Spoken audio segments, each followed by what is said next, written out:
Avant de continuer cette vidéo, n'hésitez pas à liker la vidéo et à vous abonner à ma chaîne pour recevoir toutes les nouvelles informations que je vais avoir à vous communiquer.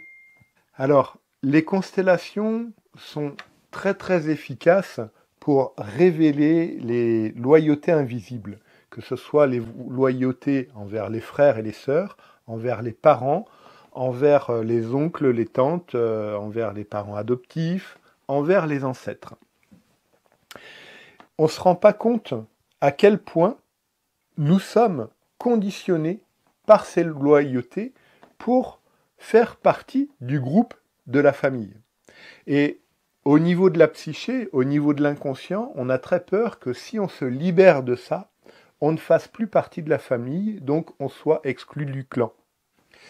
C'est ce qui se passait complètement avant dans notre pays, que ce soit en France ou en Europe en tout cas, au Moyen-Âge, où si une femme pouvait être par exemple violée et que les gens autour le savaient, elle était exclue du village parce que, malgré qu'elle n'y soit absolument pour rien, elle était quand même exclue du village. Voilà.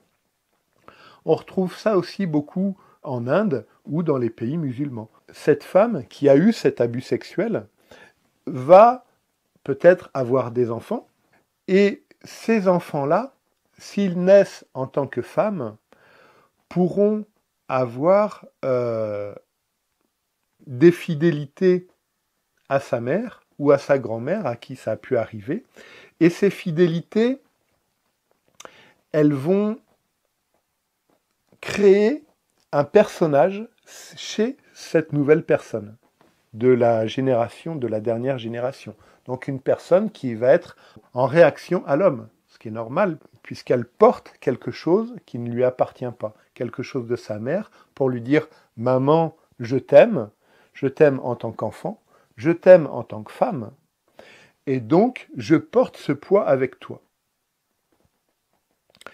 Alors, quand on constelle ça, ce type de problématique, parce que, évidemment, après, quand certaines femmes sont en très forte réaction à l'homme, je prends l'exemple des femmes, c'est tout à fait valable aussi pour les hommes, bien sûr, on va garder l'équilibre, mais quand certaines femmes ont subi ça, c'est normal qu'elles aient beaucoup de colère envers l'énergie masculine, et comme elles ont beaucoup de colère, du coup, elles ont de la difficulté ou à trouver une personne qui leur convient, ou à rester avec des personnes qui leur conviennent.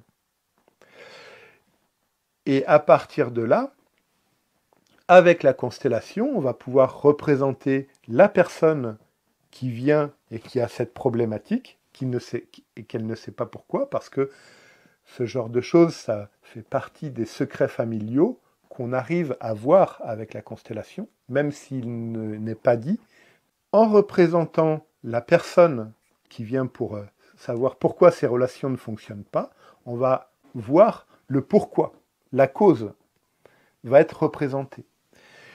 Et par rapport à cette cause, on va pouvoir voir toutes ces choses-là et les fidélités aussi inconscientes de la personne qui n'arrive pas à avoir de relations amoureuses harmonieuses, on va dire. Et par rapport à ça, on va arriver à démêler tout ça. Et si la personne qui vient pour sa constellation est OK pour sortir de ses fidélités avec les parents, eh bien, avec sa mère ou sa grand-mère ou son arrière-grand-mère, eh bien, elle pourra avancer. Attention, quand je dis sortir de ses fidélités, je ne suis pas en train de dire de ne plus aimer et de vous détacher complètement, de ne plus voir vos parents. C'est pas du tout ça que je suis en train de dire. Je le précise. Ce que je suis en train de dire, c'est que entre vous et vos parents ou vos grands-parents ou vos ancêtres, il y a des choses qui fonctionnent et il y a des choses qui fonctionnent moins bien. Et ces choses qui fonctionnent moins bien, que vous portez et qui vous freinent dans la vie, eh bien, la constellation va venir pour vous aider à vous en séparer. Si vous êtes OK. Si vous êtes OK au niveau conscient et si vous êtes OK au niveau inconscient. Voilà. Et à ce moment-là, si vous êtes OK, eh bien, on peut avancer et vous pouvez entamer ce processus de détachement, de libération parce que vous portez des choses de vos ancêtres qui ne vous appartiennent pas, par exemple. Voilà.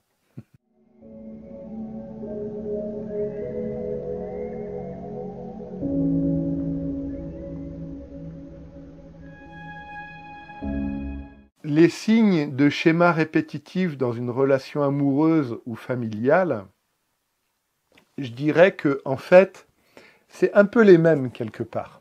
Pourquoi?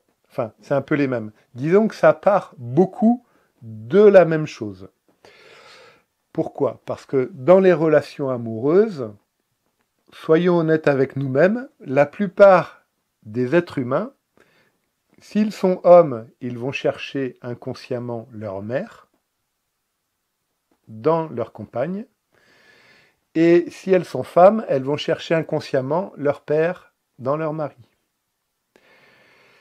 Donc, à partir de là, la relation amoureuse est faussée, je dirais, parce qu'elle ne cherche pas à rencontrer la personne telle qu'elle est, mais elle projette inconsciemment sur elle, sur le mari ou la femme qu'il aimerait ou qu'elle aimerait avoir, et qui ressemble à ses parents, à sa mère ou à son père.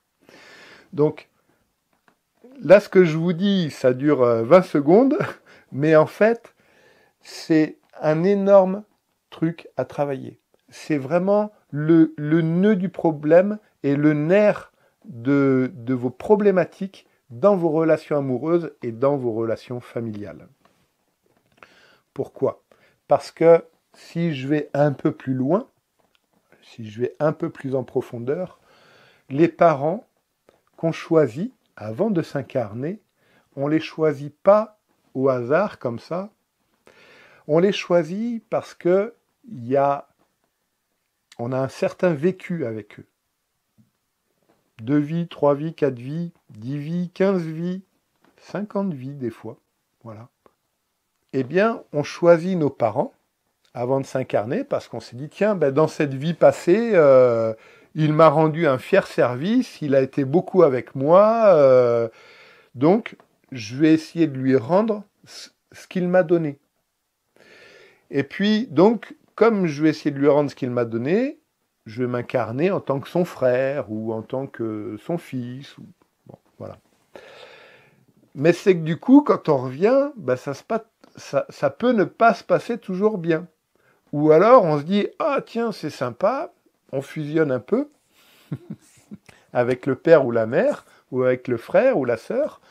C'est chouette, j'y trouve mon compte, consciemment ou inconsciemment. Et du coup, en y trouvant son compte, eh bien, on ne va pas faire le travail qu'il y a à faire. C'est-à-dire, on ne va pas entamer ce processus de positionnement et de diffusion. Je le répète, attention, je ne dis pas qu'il faut vous séparer et ne plus parler à vos parents ou à votre famille. Je dis qu'il y a un processus à faire, bien souvent, de diffusion. Voilà. C'est complètement différent. Parce que c'est ce processus de diffusion qui va vous faire apprendre à aimer beaucoup plus sainement, sans jalousie, sans attente, enfin, en diminuant drastiquement la jalousie, en diminuant drastiquement les attentes, et en diminuant aussi également les projections qu'on met sur nos partenaires amoureux. Vous avez tous dû vivre ça à un moment donné dans votre vie, en tant qu'homme ou en tant que femme. Quand une personne vient vous voir, vous êtes célibataires tous les deux, bon, voilà, c'est sympa, le courant passe bien et tout. Et puis à un moment donné, hop, vous savez pas pourquoi, vous sentez que la personne, elle se met dans des attentes complètement démesurées.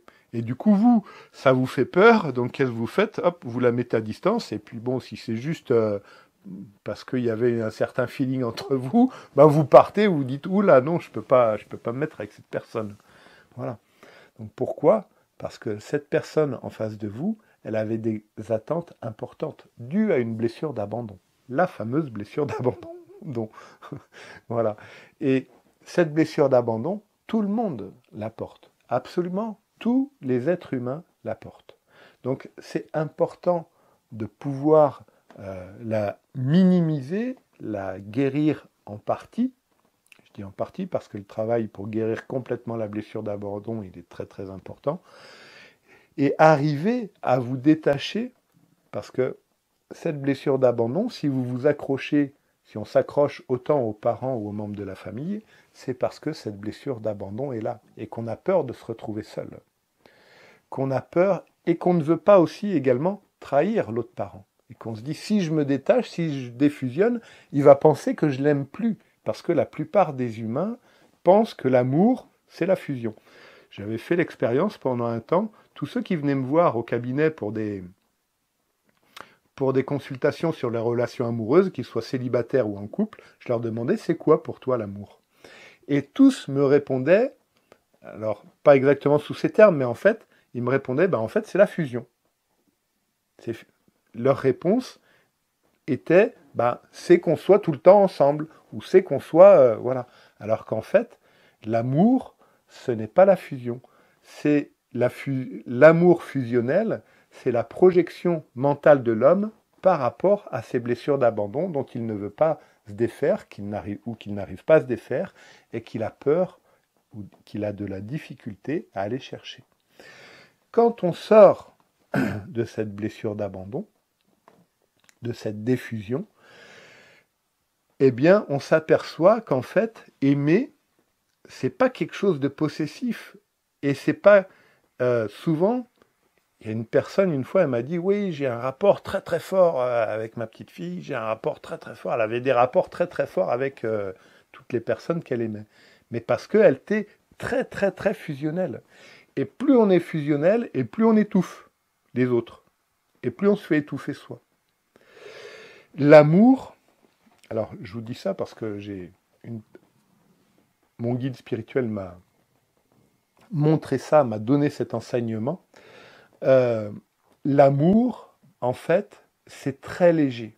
C'est très très léger. Donc à partir du moment où vous commencez à rentrer dans de la dépendance ou dans j'ai besoin de toi ou dans ce genre de choses, eh bien, en fait, on sort de l'amour, du véritable amour.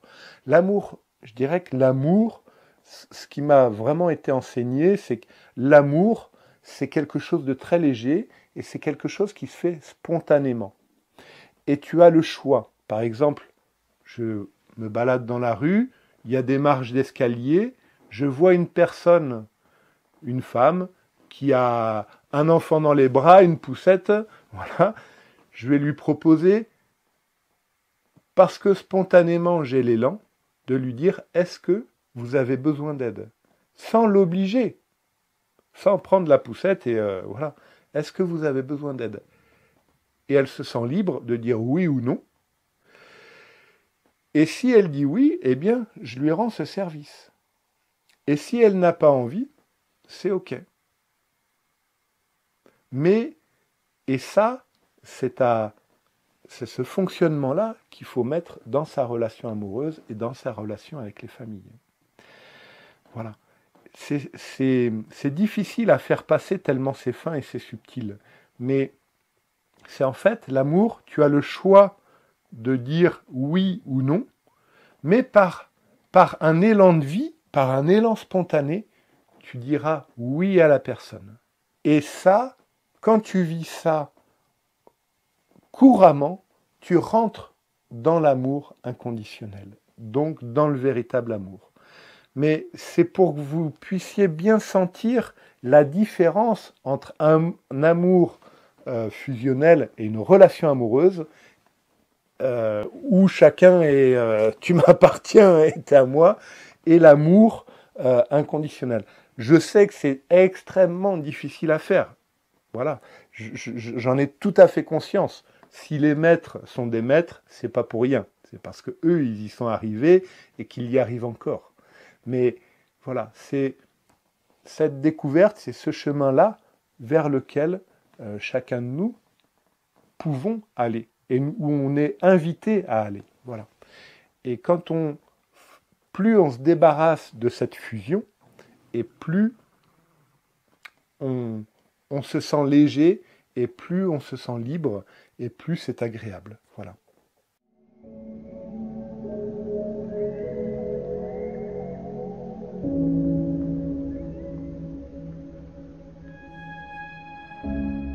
on peut très bien utiliser les constellations familiales pour améliorer ses relations professionnelles. Tout à l'heure, je parlais des relations amoureuses, mais pour les relations professionnelles, c'est exactement la même chose. Pourquoi ? Parce que quand on travaille et qu'on est salarié, bien souvent, il y a une personne en haut, le patron, le directeur de l'entreprise, qui commande. Et bien souvent, même sans en avoir conscience, bien sûr, se crée un lien entre vous, même si vous êtes dans une multinationale, un lien où vous, inconsciemment, on projette l'image du père, puisque c'est quand même la personne qui est là pour nous sécuriser et qui apporte, même si des fois dans les entreprises, ça se passe pas vraiment comme ça, elles sont plus insécurisantes que sécurisantes, mais inconsciemment, ça projette l'image du père, ou de la mère, si c'est une femme, et du coup, c'est cette relation-là qu'il va falloir travailler au niveau professionnel pour que vous puissiez arriver à peut-être trouver des entreprises qui vous conviennent mieux, si ça ne se passe pas bien avec votre chef, par exemple. Au niveau des travailleurs indépendants ou des gens qui créent leur entreprise, eh bien, vous n'avez pas cette projection.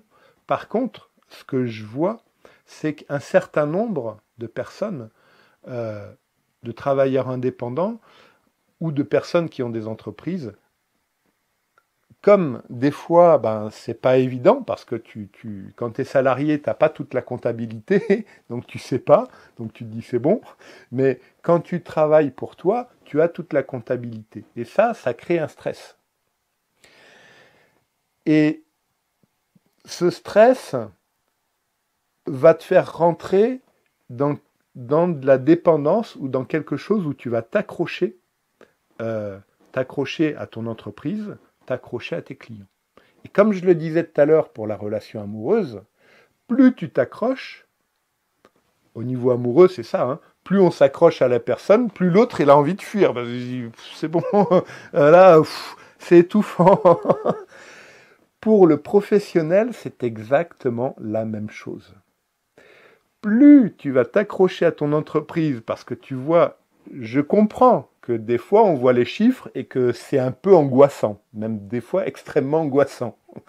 Mais plus tu vas t'accrocher à ton entreprise et aux clients et à la vie, donc plus tu vas rentrer dans un non-lâcher-prise, et plus les gens vont avoir tendance à ne pas venir chez toi. Tu peux te retrouver premier sur Google.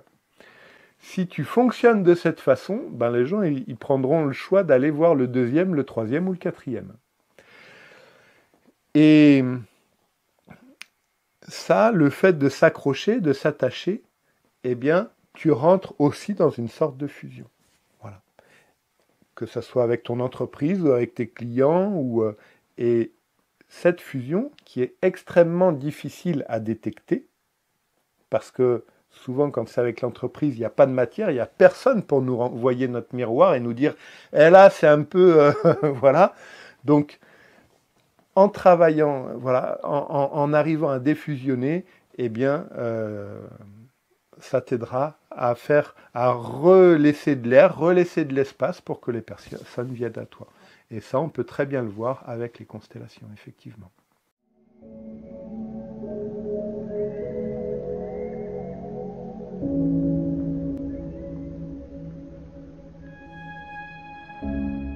Au niveau des exemples concrets, ce que je peux vous donner, c'est par exemple une personne qui a vécu avec des parents extrêmement difficiles, dont le père la violentait, la battait, où il y a eu des abus, et qu'elle a réussi à pardonner ses parents.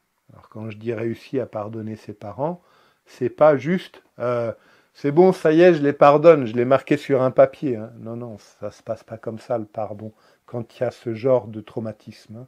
C'est un pardon intérieur et qui va te demander d'aller chercher beaucoup de force, beaucoup de résilience aussi pour aller chercher cette puissance d'amour en toi et accepter de pardonner ce bourreau.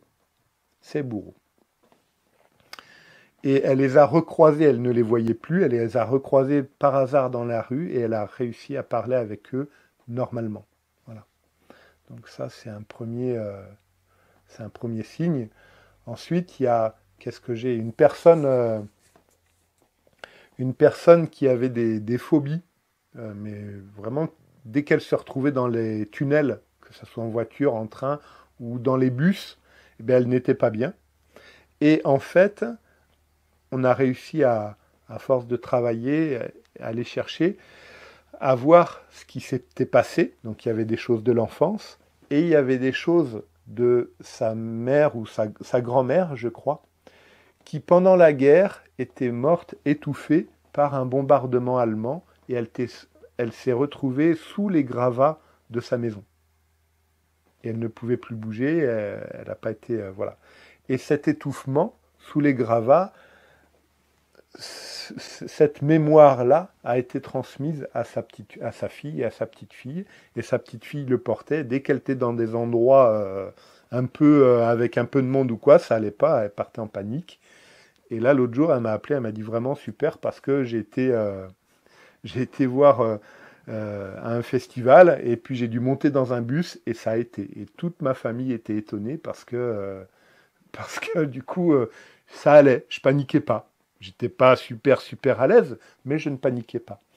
Et je dirais que la guérison, toute guérison qu'elle soit, hein, émotionnelle, physique ou quoi, pour obtenir complètement cette guérison, il faut repasser l'expérience et la passer sans être en réaction.